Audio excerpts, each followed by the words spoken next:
Hi, the incident I'll be talking about today happened between me, 23 female, and my stepbrother, 23 male. Let's call him Tom for the story's sake. I was adopted by my stepfather during my pre-teens after my biological father left my mother for someone he liked. My mother had not been in great health, so his reason was that he couldn't take her burden. After the divorce, my mom met my stepdad at the hospital where he was treating her as a doctor. They felt a connection and soon got married. My stepfather was widowed and had a son, Tom. Tom didn't like me and my mom from the get-go. At first, both parents thought it was a reaction to a new dynamic. But Tom's behavior didn't change much over the years.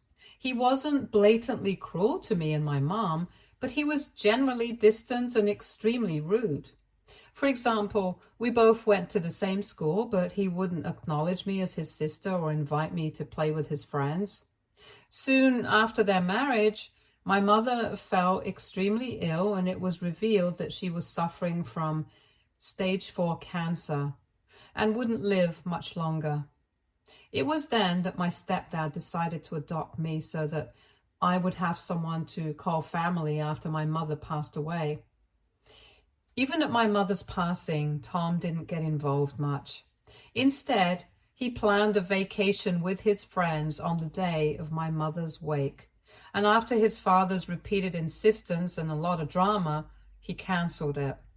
My stepdad had been extremely nice to me throughout my childhood and never made me feel like an outsider, but he was so busy with his work that he was barely home.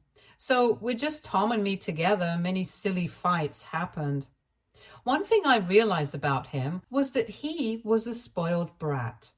Tom was an above-average student, but couldn't get into a good college. I, on the other hand, was extremely meritorious and knew I would get into a great college. We both had plans to go to med school after graduation, with his motive being the money and my motive being to become like my stepdad. We rarely saw each other once we left for college, only during holidays with Dad. I had no contact with him outside our house, and it was during our biannual family gatherings that I found out about him splurging his time and money on partying with friends. But I didn't care. As soon as we finished our graduation, we both attempted the med school entrance exam. I got in on the first attempt, whereas Tom failed. From that point on, his dislike for me turned into jealousy.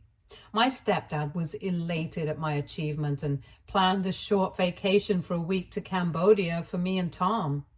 Tom hesitated at first, but agreed after Dad convinced him by assuring him that he would personally oversee Tom's progress for his next attempt. I was just excited to have some free time after so much hard work.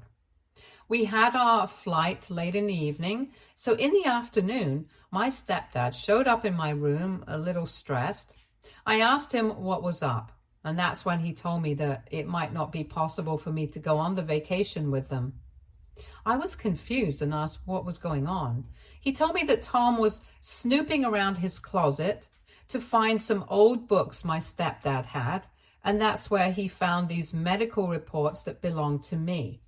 He told me that my mother hadn't ever shown these to him, and they said that I had a heart condition since childhood, which made it unsafe for me to travel by airplane. For clarity's sake, my college was a 1-hour ride from my hometown, so I had almost never taken a flight during all these years. I looked at the reports and they seemed real. I was pretty bummed out, and my stepdad decided to cancel the trip altogether. I didn't like that because he was quite excited about the trip as well, so I forced him to go with Tom and assured him that I would be fine having a quiet weekend at home. After a lot of back and forth, him and Tom finally decided to go on the vacation. The next week was more eventful for me than I had thought. My stepdad used to constantly send me pictures from his vacation, and I reacted to them very half-heartedly just for his sake. I was pretty curious about the medical reports and decided to research the heart problem I supposedly had with the help of Google and some friends I had made while prepping for the entrance. I realized that the disease was hereditary. Since I had a lot of time on my hands, I decided to find my mom's report and see if she had it, which, to my surprise, she did not. Then I thought it might have been from my dad's side. My biological dad was not a very good person and had gone to jail a few times and was currently in one. So I thought I might ask for his medical information from the jail, since I needed to know it for my own health. They told me he would have to sign for access and they'd get back to me if they could give it to me. I didn't think it would happen, but 2 days later, I got a call from the station asking me to collect the medical reports since my bio dad had signed them. Even he did not have the disease mentioned in my reports. Only 2 options were left. One was that I wasn't my bio dad's child, and the second, that the reports were false. Only the second option made sense because in my mother's reports, I had found a paternity test for me. Apparently, my bio dad wasn't very sure of my mom and had gotten a paternity test done, which proved that I was my parents' child indeed.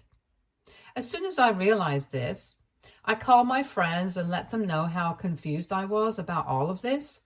One of them told me that it was pretty easy to forge medical reports for a certain amount of money. On hearing this, my first doubt went towards Tom because he was the one who had found the reports and given them to Dad. I ran to his room and began to search. It felt wrong to invade his privacy, but I needed to know the truth. In his desk drawer, under a pile of papers, I found a draft of the medical reports. There were notes in Tom's handwriting detailing how to create a convincing forgery. I was shocked at the revelation. I knew he didn't like me, but I didn't expect him to go this far to actually exclude me. I also found a suspicious-looking diary lying there, but I was too shocked to look beyond the reports. I wanted to tell my dad right then about what had happened, but decided not to spoil his trip. The next day, when I was finally able to gather my thoughts, I decided to go back to Tom's room and clean it up a bit. I stumbled upon that black diary again, and after a lot of consideration, I decided to open and read it. What I found was something I couldn't have imagined in my wildest dreams. The diary had daily entries of money Tom had spent during college. A lot of it went to a few people only, and their numbers were given up against their names. I gathered all the courage I had and called one of those numbers. On talking, I realized they were the numbers of some loan sharks. On getting further details under the false pretext of Tom being gone missing and me, his sister, looking for him through his contacts, I realized that these guys had lent him a lot of money he had lost in gambling. On looking further in the diary, I found one of his roommate's phone numbers and decided to call him. I asked him about Tom and he told me everything. This guy wasn't in contact with Tom for the last 3 years. They were roommates for the first year, but Tom wasn't serious about his college and had gotten into drugs and gambling during the first 6 months. He tried to get Tom back on the right path and away from distractions, but after a point, he decided it was best to mind his own business and apply for a room change later. Since my stepdad had ample money, he had funded our education so far and used to send tuition and a little expense money whenever required. Tom had developed a gambling addiction and left college after a year, as per his roommate. He used to take money from loan sharks for gambling and would pay it back to them with a fee our father gave him. Nobody in our family, including our extended family, knew about this. Tom could appear in the entrance exam without a degree, but even if he had passed, there was no chance that he could have gotten into med school because he didn't have a pre-med degree. It took me a few hours to process this information and what a fraud Tom actually was. Earlier, I wasn't sure about why he didn't want me to go on the vacation with them, but now, with a lot of things unclear, I just impatiently waited for my stepdad and Tom to come back the day after tomorrow. My stepdad and Tom returned on the expected day. They both looked pretty happy, but had no idea how bad things were about to get. After they had both relaxed a little, I asked Dad if I could talk to him about something. Tom made a face and stood up to leave, but I stopped him and asked him to stay as well, since it was crucial.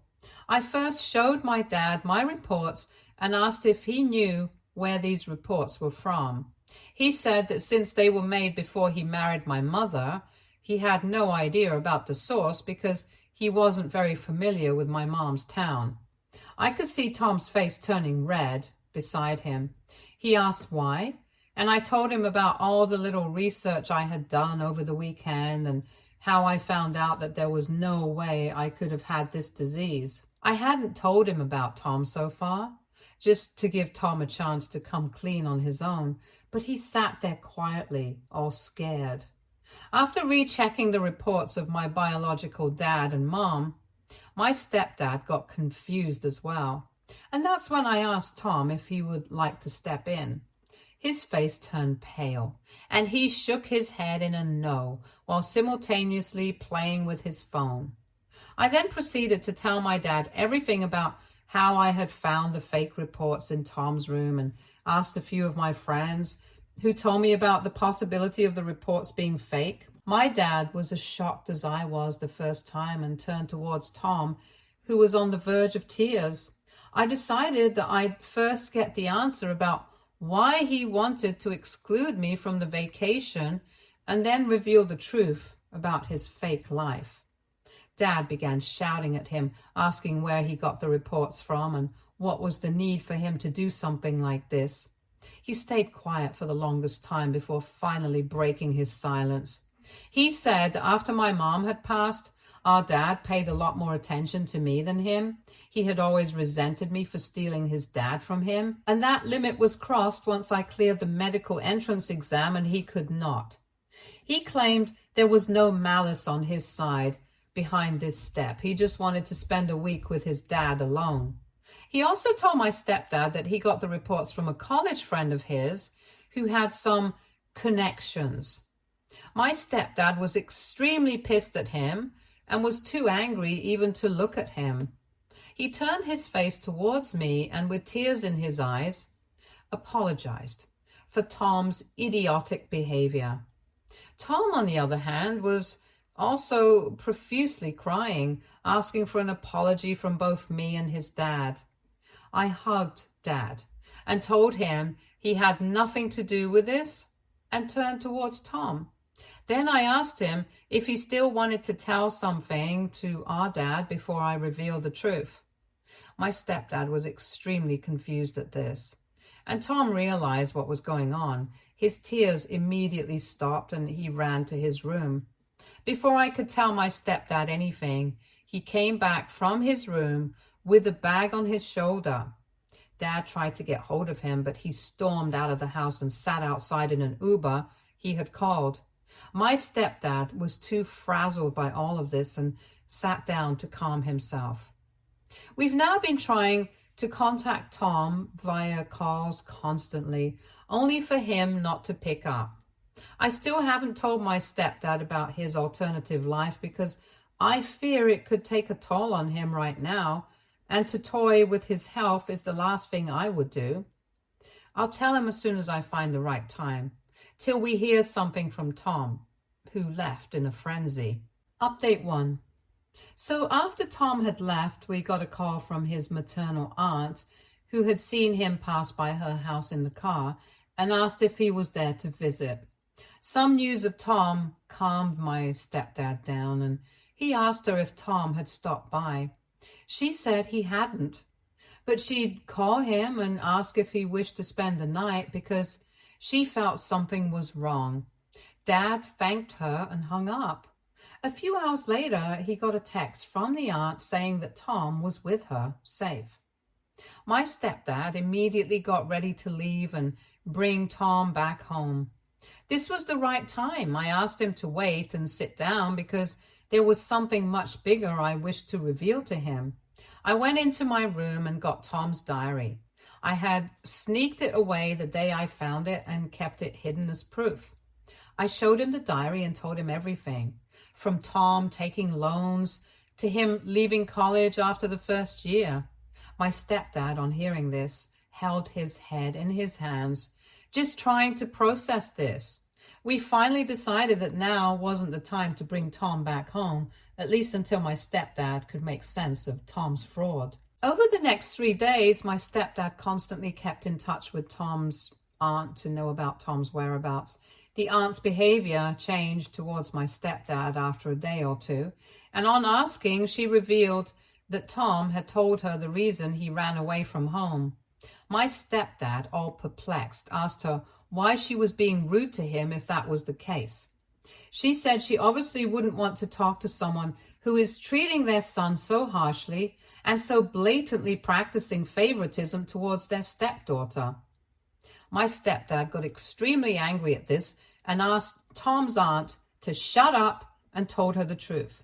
She didn't believe it at first, but once he sent her the fake reports Tom had forged, she got quiet and said she'd talk to my stepdad later, after talking to Tom once she got back home from work. That same night, my stepdad got a call from Tom's aunt, who said that Tom had quietly left her house while she was at work and took with him a bundle of cash she had kept for emergencies in a hidden drawer. She also said he left her a letter saying that he was heading to his grandparents' house in another state and would appreciate it if his dad didn't know about him. My stepdad at this point was so frustrated with Tom and his shenanigans that he decided not to waste time finding out where Tom was. He directly called his mom and dad, who didn't pick up his calls. They both rarely use anything related to modern tech, and even the phones they have are for emergencies. So he wrote them a letter asking them to call him immediately after Tom reached them. Update 2. It has been a week since the last update and a lot has gone down. My step-grandparents do live in a not-so-far state, so the letter reached them within 2 days. Tom had arrived at their house before the letter and had no idea about it. He told the same, "Dad isn't treating me right," story to his grandparents, who chose to believe him. They called my dad and asked him to meet them as soon as he could because it was urgent. My dad took me with him and we flew out the same night.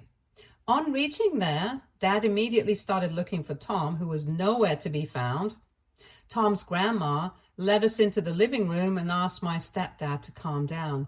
Tom's grandpa told my stepdad that Tom was safe in his own room but wouldn't meet us because he feared something terrible might happen if we met.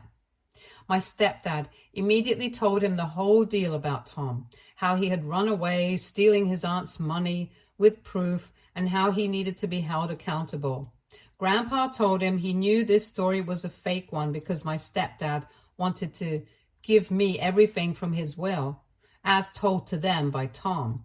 My stepdad tried to convince him it was fake, but Tom had gotten some fake document stating it was my dad's will, which mentioned how he planned on giving me everything. My stepdad tried to explain to his father that he never had a will, but all the efforts were futile. After a lot of fighting and not getting to see Tom, we decided to leave. Before leaving, Tom's grandma told my dad that he was going to give Tom all the inheritance that was supposed to be my stepdad's. My stepdad was shocked at this, and it looked like he got emotional at the prospect of his own family turning against him. But he felt so defeated in front of his dad that he decided to leave without a word. While leaving, we saw Tom looking down at us from his room's window with a very sorry face. My stepdad was extremely stressed over all this, and I felt bad for being the bearer of bad news. He comforted me and told me none of it was my fault and that I should be prepared to leave for med school next month. He was now done with Tom and was actually going to remove his name from his own will. He wanted to have a final confrontation with Tom for some answers as to why he was doing this. and then cut all contact with him. Update 3. So I'm writing this update a few days after the last one. We hadn't been in contact with Tom or his grandparents, and honestly at this point, my stepdad and I just wished to move on with our lives temporarily. I was packing for my med school, whereas Dad got busy with his work. One day, he got a missed call from his parents. Since they don't really use phones, he assumed the worst and called them back, all worried. His mom was crying on the phone and couldn't say much, so his dad took the phone and he sounded tense as well. Before my stepdad could ask, his dad told him the whole incident. Apparently, right after we left Tom's grandparents' home, he came down from his room and cried in front of them. He told them how he was never going to get anywhere with no money and that his dreams of becoming a doctor might also just shatter. This led to them feeling pity for him, and under the manipulation, they signed a check of $50,000, which is a pretty huge amount, to him, but only for emergencies. The next day, Tom was again gone with the check, and this time he left no note or anything. They tried calling him, but the phone seemed to be perpetually switched off. My stepdad asked them to calm down on the phone and decided to let everyone know about Tom so that he wouldn't be able to manipulate anyone they knew anymore. He came home early that day and wrote a Facebook post describing everything Tom had done so far, including stealing from his aunt and his old grandparents. He mentioned clearly in that post to consider this a caution to not be another one of Tom's victims. The post got a lot of impressions. He then called Tom's aunt and invited her to our home along with his parents who were flying out that night. And when they met, he asked if they had gotten any calls from Tom, which both parties denied. Then he suggested filing a case against Tom if they wished to get back their lost money, because he saw no other way to get hold of Tom. After a lot of hesitation and deliberation, they agreed. They all went to our local police station and filed a complaint of robbery and forgery against him. His grandparents apologized to my stepdad for not trusting him, and he decided to send them back and take care of the case on their behalf. They left the next day. Update 4. I know this update has been long overdue, but I got busy with college and I'm writing this update now that I'm back home for the Christmas weekend. Until I left for college, there was no update on Tom and his whereabouts. I was a bit reluctant about leaving my stepdad alone to deal with the situation on his own, but he assured me he'd contact me as soon as he felt he needed me, so I left for college. The day after I left, my stepdad got a call from a prison in another state saying it was Tom who called him. He received the call and talked to Tom. Tom started to cry immediately and began explaining why he was there. Apparently, he had run away from his grandparents' home to a city near his hometown to stay with some of his college friends and gamble in the local casino. After enduring many losses, when he ran out of money, he went on to steal from an empty house, only for the owners to see him through their home security camera and call the cops on him. Tom said he only remembered his dad's number, and that's why he was calling him to bail him out. My stepdad was appalled at his audacity and cut the call without giving him a reply. He immediately called the police and let them know that Tom was caught under a robbery charge, and asked if this could mean he could be tried for theft from his grandparents and aunt as well. The cop told him he'd check and let him know. A few hours later, my stepdad got to know that Tom was acquitted of the robbery charge because the homeowners realized it was planned by their own son and took back the case in fear of having their son go to jail.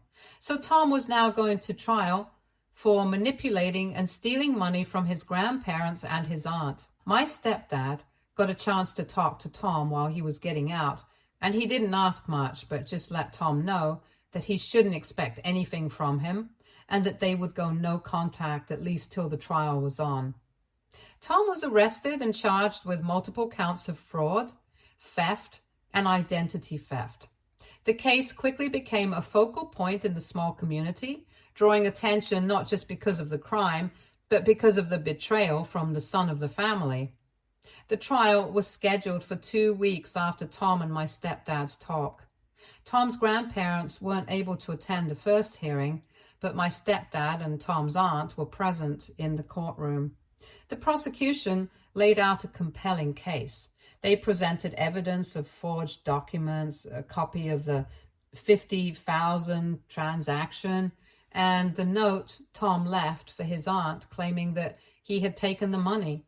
They painted a picture of Tom as a manipulative and deceitful individual who had taken advantage of his family's trust for personal gain, which sounds a little harsh, but was absolutely true. On the next assigned date, Tom's aunt and his grandparents testified, claiming that they trusted Tom and helped him in his hour of need, only for him to use them for money. My dad also got to give testimony, during which he cried, explaining what Tom had done with the money for his education, which was able to persuade the jury to their side. The defense argued that Tom was not a hardened criminal, but a desperate man who had made poor decisions under immense financial pressure. They presented a narrative of a man who had fallen on hard times, suggesting that his actions, while wrong, were not driven by malice, but by desperation. Tom's lawyer emphasized his lack of a criminal record, appealing to the jury for a lenient sentence.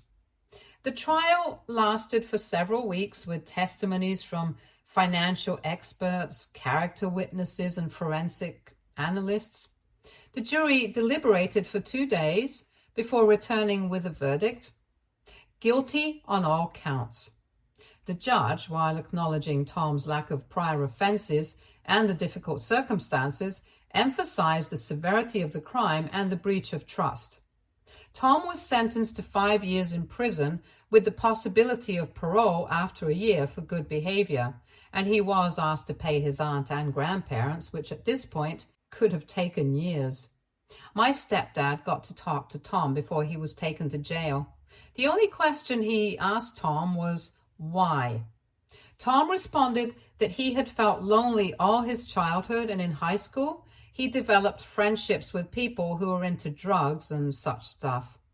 This is where his habit of gambling started, and he had been using that money to maintain an alternative lifestyle way beyond what his father could actually provide for him. He had no idea when the fun and games turned into an addiction. And in his pursuit not to lose friends in college, he started to gamble way more than he could afford by taking loans from shady people.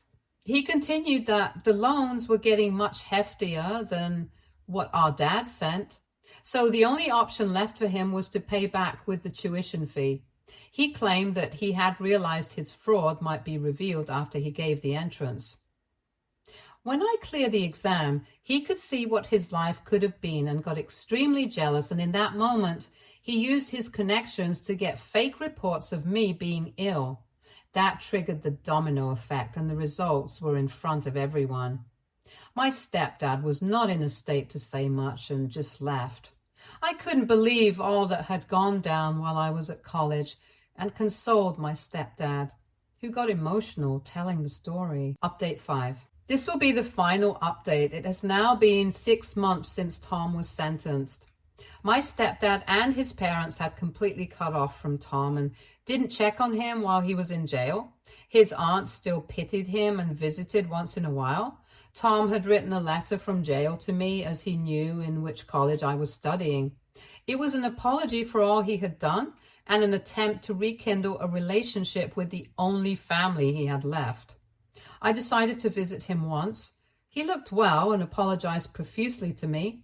I told him that there wasn't a relationship between us in the first place, so he shouldn't think of us meeting as a start to anything new, at least until I can get over it. He agreed, and we decided to take it slow in building our relationship. He mentioned that seeing me work for my future had led him to reconsider his decisions, and he wanted to continue his studies from prison. He asked if I could send him some resources for it over the years, and I said yes, because I believe people deserve second chances. I told my stepdad about it, and he wasn't pleased, but said he wouldn't interfere as long as I was okay with it. Stay tuned for more stories from Argo relationships.